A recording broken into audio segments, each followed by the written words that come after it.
Baik pemirsa, di akhir segmen ini terkait dengan pemblokiran platform digital yang menuai protes, saya ingin minta masing-masing narasumber untuk memberikan masukan hal apa sebetulnya yang bisa membuat dunia digital kita lebih sehat begitu kan, dan tentu mendorong pada kemajuan. Saya ingin mulai dari Mas Enda, silakan Mas Enda.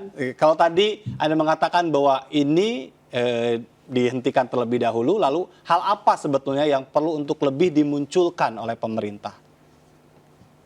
Nah, tanpa menutup mata bahwa banyak juga yang sudah dilakukan oleh Kominfo yang baik ya menurut saya gitu Ya, ya. Ada strategi yang harusnya lebih spesifik lagi soal sumber daya manusia ya. Karena kalau kita mau berdaulat secara digital tentu sumber daya manusia jadi kuncinya gitu.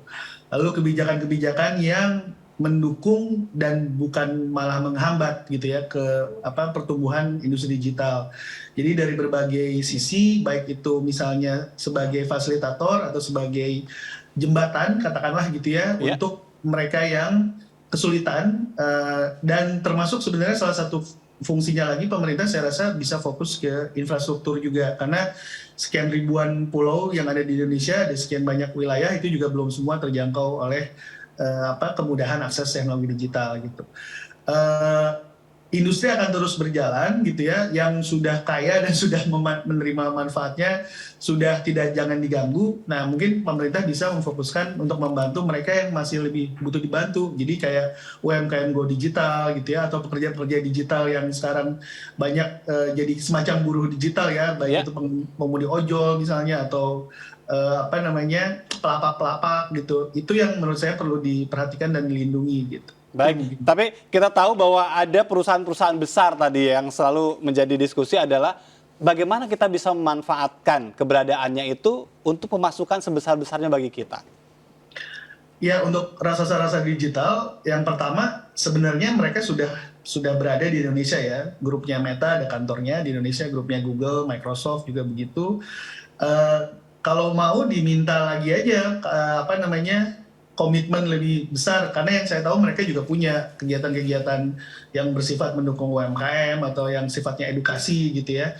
Cuman mungkin lebih diperjelas lagi aja keberpihakannya, jangan tadi ya mungkin mengambil keuntungan dari sisi konsumen, Ya, tapi ada sebagian yang disisihkan untuk kemudian mendukung ekosistem digital Indonesia lagi, baik dari dengan berbagai program yang mereka punya. Yang saya tahu sih mereka ada, cuman ya itu tadi mungkin berapa banyak, berapa besar komitmen-komitmen itu yang perlu ditegaskan lagi kan. baik. Mas Rio silakan. Mas Rio, dari sisi hukum bisnis apa yang mungkin penting ya untuk jadi catatan pemerintah dalam konteks juga menyehatkan dunia digital kita?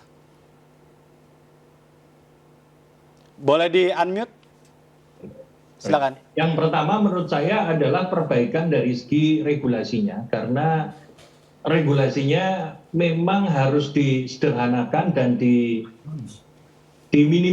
diminimalkan dampaknya. Memang kalau kita lihat dari regulasi Perkominfo ini kelihatannya hanya ingin melindungi kedaulatan di ruang digital, tetapi yang belum dipikirkan adalah kemudian dampaknya terhadap industri kreatif, terutama industri digital. Jadi memang harus dilakukan harmonisasi peraturan, Ya, misalnya dengan PPPMSE, kemudian harus dibuat payung hukumnya, baik yang bersifat komersial maupun non komersial begitu. Nah, kemudian yang berikutnya ya aturan itu harus cukup masa sosialisasinya sehingga publik tidak merasa tiba-tiba. Kalau kita runut, kenapa tiba-tiba masyarakat kemudian banyak petisi, marah, geram, dan lain sebagainya, ya karena itu terjadi tiba-tiba begitu, kemudian masyarakat tidak siap, kemudian tiba-tiba diblokir, dan di situ ada potensi ekonomi, baik. ada menyangkut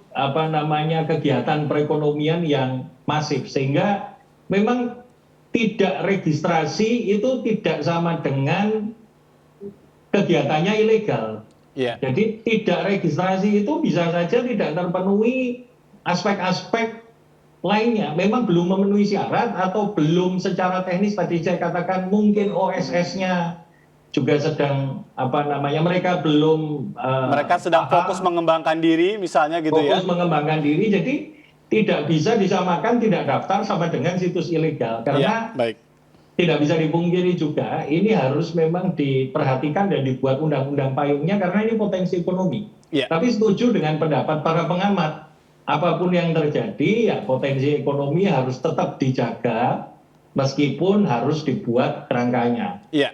Kerangka itu payung, jadi Iya. tidak cukup hanya sektoral. Misalnya dulu Kementerian Perdagangan atau Perindustrian Iya. menerbitkan PP PMSE, lalu sekarang Perkominfo menerbitkan Kominfo menerbitkan Perkominfo, tidak bisa sektoral. Ini Iya. mesti menyeluruh karena ada dampak sosialnya juga, Iya. ada dampak yang dampak sosialnya kemungkinan harus melibatkan dinas sosial, karena ya mungkin saja tadi ya memang tidak semua situs Iya. baik juga gitu. Tidak Baik. semua penyelenggara Jadi baik memang juga. butuh Baik. juga payung hukum yang lebih tinggi begitu kan? Tidak hanya Baik. sekedar peraturan menteri. Terima kasih Mas Pratama. Ya. Masukan ini. Jadi simpel sebenarnya. Udah hold aja nih Permen Kominfo nomor 5 tahun 2020 gitu. Udah hold gitu sampai batas waktu yang ditentukan begitu. Nggak usah ngancem blokir-blokir, ya kan? Biarkan masyarakat beraktivitas seperti biasa. Yang kedua, kita akan membutuhkan aturan ini kalau kita sudah mandiri. Artinya apa? Mulai proses kemandirian. Bikin program-program pemerintah, bikin program-program startup, bikin program-program yang memang benar-benar arahnya untuk kemandirian. Yang nanti mungkin 2-3 tahun sampai 5 tahun lagi bisa kita on-kan lagi nih Permen Kominfo nomor 5 tahun 2020. Kemudian yang ketiga, karena kita berat musuh mereka gitu. Yeah.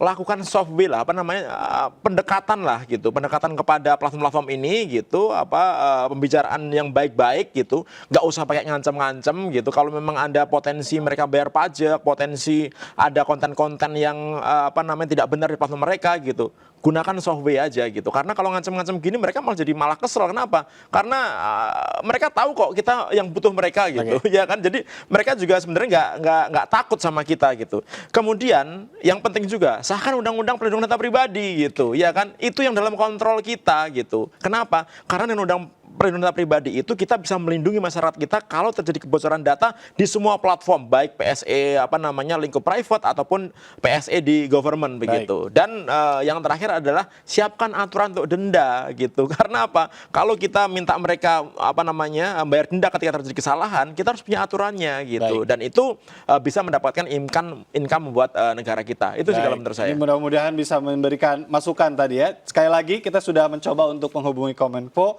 tapi tidak ada yang bisa hadir karena ada agenda yang tidak bisa ditinggalkan. Sekali lagi terima kasih untuk Mas Rio, Mas Enda, terima kasih Mas Pratama Terima kasih. sudah Baik, bincang terima kasih. banyak malam hari ini. Salam sehat semuanya.